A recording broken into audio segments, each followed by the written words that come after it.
बिहार की राजनीति में बांकीपुर इस वक्त सबसे ज्यादा सुर्खियां बटोर रही है।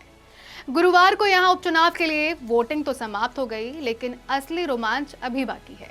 नतीजे 3 अगस्त को आएंगे, मगर तब तक हर तरफ बस एक ही सवाल पूछा जा रहा है, इस सीट पर आखिर बाजी किसके हाथ लगेगी और कौन बांकीपुर का असली किंग बनेगा।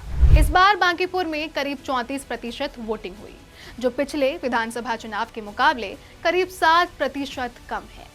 राजनीति के जानकार मानते हैं कि कम मतदान अक्सर नतीजों को अप्रत्याशित बना देता है। जब वोटर का टर्न आउट घटता है तो जीत हार का अंतर बेहद बारीक हो जाता है, और यही बात इस मुकाबले को और भी दिलचस्प बना रही है। पिछले चुनाव के मुकाबले इस बार जो कम वोटिंग हुई है, आखिर वो किसके पक्ष में जाएगा, ये अभी कोई नहीं जानता, और यही सस्पेंस पूरे बिहार की राजनीति बिरादरी को बेचैन कर रही है।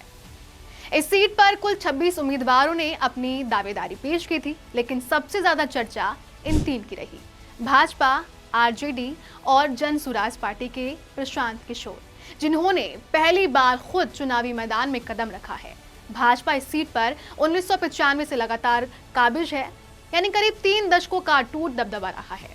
पार्टी को अपने मजबूत संगठन, स्थानीय विकास कार्यों और दशकों पुराने जनाधार पर पूरा भरोसा है। पार्टी के कई वरिष्ठ नेता इसे लगभग एक तरफा मुकाबला बता रहे हैं और जीत को लेकर आश्वस्त नजर आ रहे हैं।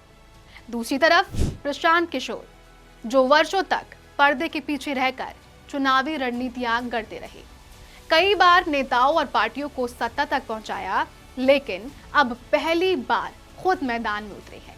उनके लिए ये चुनाव सिर्फ एक विधानसभा सीट जीतने की लड़ाई नहीं है, बल्कि ये साबित करने का मौका है कि क्या एक रणनीतिकार खुद नेता बनकर भी जनता का दिल जीत सकता है।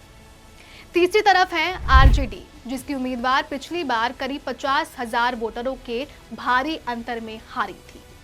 इस बार वो बदलाव की उम्मीद में मैदान में है और दावा कर रही है कि जनता इस बार बदलाव के मूड में है। चुनाव वाला दिन सिर्फ वोटिंग तक सीमित नहीं रहा, बल्कि आरोप प्रत्यारोप, तीखी बहस और हल्की मुल्की झड़पों से भरा रहा। प्रशांत किशोर ने आरोप लगाया कि पुलिस सत्ताधारी पार्टी के इशारे पर उनके कार्यकर्ताओं और समर्थकों को हिरासत में ले रही है। उनका कहना था कि रात के अंधेरे में उनके कई कार्यकर्ताओं को बिना ठोस वजह बताए अलग अलग थानों में रखा गया। वहीं भाजपा खेमे ने पलटवार करते हुए प्रशांत किशोर पर बाहरी और फर्जी मतदाताओं को लाने की कोशिश करने का आरोप भी जड़ दिया। पार्टी के एक नेता ने यहां तक ये दावा किया कि प्रशांत किशोर की ये रणनीति कामयाब नहीं होगी और उन्हें अपनी जमानत राशि तक गंवानी पड़ सकती है। एक पोलिंग बूथ के बाहर माहौल तब और गरमा गया जब खुद प्रशांत किशोर की सीधी नोकझोंक शहर के एक वरिष्ठ पुलिस अधिकारी से हो गई। प्रशांत किशोर का आरोप था कि उनके मतदान एजेंट को जबरन हिरासत में लिया जा रहा है, जबकि अधिकारी ने साफ इनकार करते हुए कहा कि सभी को मतदान करने की पूरी आजादी है, बस भीड़ जुटाने की इजाजत नहीं है। एक जगह भाजपा और जनसुराज कार्यकर्ताओं के बीच हल्की झड़प भी हुई। हालांकि पुलिस ने स्थिति को जल्द काबू में कर लिया। दिन भर वोटिंग के दौरान भाजपा के कई वरिष्ठ नेताओं ने अपने वोट डाले और भरोसा जताया कि पार्टी ये सीट आसानी से जीत लेगी।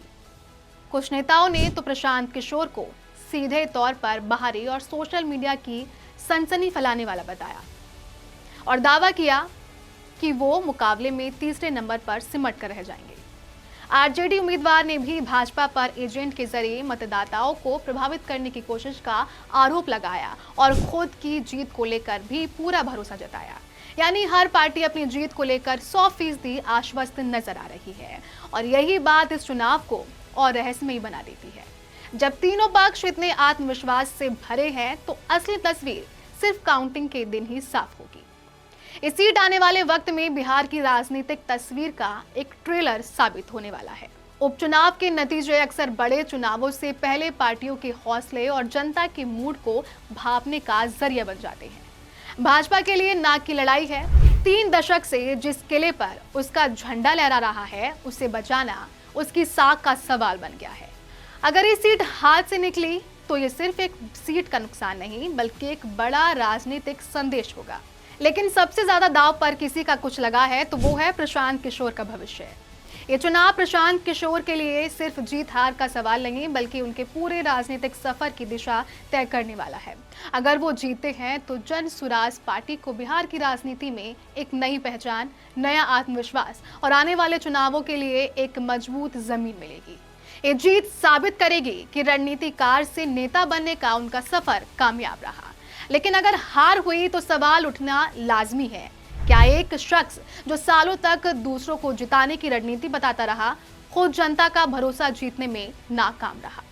बांकीपुर की लड़ाई अब सिर्फ एक सीट की नहीं रह गई, ये बिहार की राजनीति की दिशा, भाजपा के दशकों पुराने किले और प्रशांत किशोर के राजनीतिक भविष्य, तीनों का फैसला एक साथ करने जा रही है।